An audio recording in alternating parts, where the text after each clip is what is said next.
क्या आपने कभी ऐसे जुड़वां किलों के बारे में सुना है जो बादलों के ऊपर बसते हों?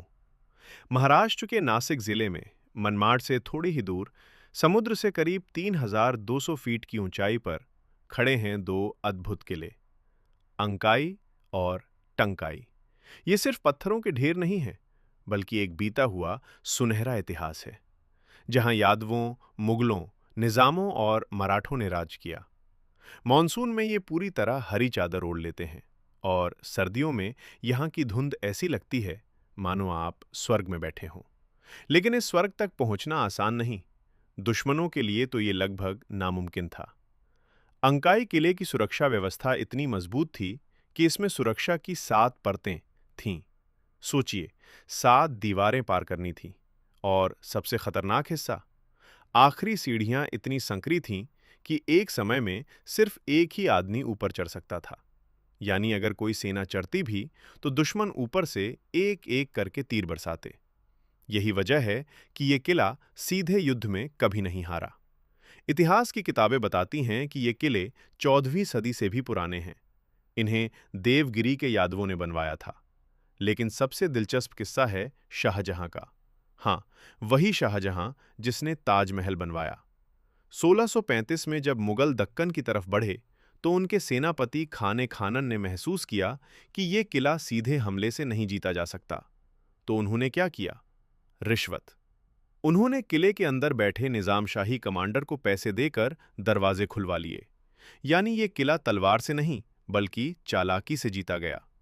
बाद में 1752 में भालकी की संधि के बाद ये किला मराठों के पास आया और 1818 में अंग्रेजों ने इसे अपने कब्जे में ले लिया। जब अंग्रेज अंदर घुसे तो उन्हें यहां भारी मात्रा में गोला बारूद मिला। यानी ये किला आखिरी दम तक लड़ने के लिए तैयार था। लेकिन इस किले की सबसे खास चीज क्या है? यहाँ की जैन गुफाएं। ये गुफाएं 10वीं से 12वीं शताब्दी की हैं। ऊपर की मंजिल पर 5 गुफाएं हैं। यहाँ के स्तंभों पर आप पूर्ण घट, कमल के फूल और जंजीरों से लटकती घंटियां जैसी बारीक नक्काशी देख सकते हैं।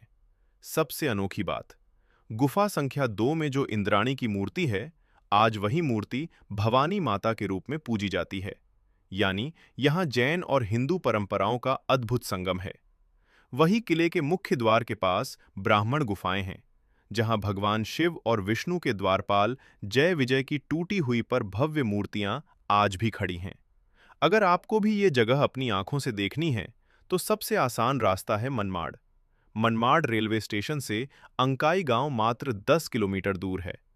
ट्रैक शुरू होता है अंकाई गांव की उत्तरी पहाड़ी से।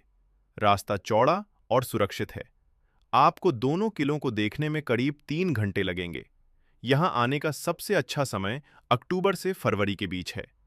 गर्मियों में यहाँ आग उगलती गर्मी पड़ती है और मॉनसून में रास्ता फिसलन भरा हो जाता है। ठंड के मौसम में यहाँ का तापमान बहुत गिर जाता है, सो गर्म कपड़े जरूर लाइए। तो अगली बार जब आप नासिक की तरफ जाएं या सिर्फ वीकेंड पर कोई ऐतिहासिक एडवेंचर ढूंढ रहे हों, तो याद रखना, अंकाई टंकाई सिर्फ किले नहीं हैं। ये वो गवाह हैं जिन्होंने देखा है यादवों की बुलंदी, मुगलों की चालाकी, मराठों की वीरता और अंग्रेजों की साजिश। बादलों पर बसे ये जुड़वा रखवाले आज भी खामोश खड़े हैं, बस आपके आने का इंतजार कर रहे हैं। इतिहास को कहानी की तरह जीने के लिए बने रहिए द अननोन हिस्ट्री के साथ।